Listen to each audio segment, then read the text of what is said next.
Okay nga lang ba na may nakalagay na boost post doon sa mga content natin na kahit hindi pa naman tayo monetize? So ito guys yung concern ni Sir Jess Vlog.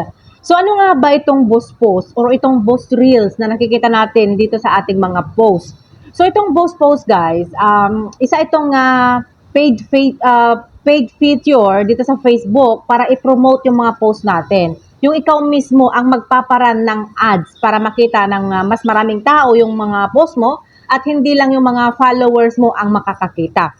Monetize ka man or hindi ka po monetize, makikita po talaga natin yung boost post o kaya yung boost reel dyan sa mga post natin. Pero hindi naman po ibig sabihin na kailangan mo nang pindutin yan. Nakalagay lang po yan dyan talaga para hikayatin kayong i-boost yung mga post ninyo. Pero tandaan na may bayad po ito. Depende sa kung ilang araw ka magpaparan ng ads mo. At yung mga views na makukuha mo dyan sa boost post na yan, hindi po yan qualified views. Kaya kahit pa milyon ang views mo kapag nagpa-boost post ka, wala po yan earnings. Maganda lang itong boost post guys doon sa mga nag-online business, yung mga may business.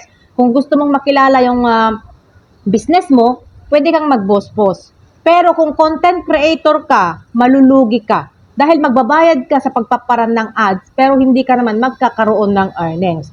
So itong pag-boost natin ng post guys, hindi po lahat ng post natin ay pwedeng i-boost.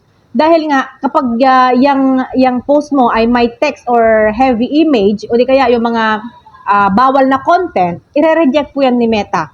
At kapag na-approve naman yung pagpapaboost natin ng post mo, hindi pa rin yan 100% nadadami ang views mo. Dahil hindi po yan magic. Kung pangit yung content mo or kung hindi maganda yung content mo at walang value, kahit pa i-boost mo yan, mahina pa rin ang result.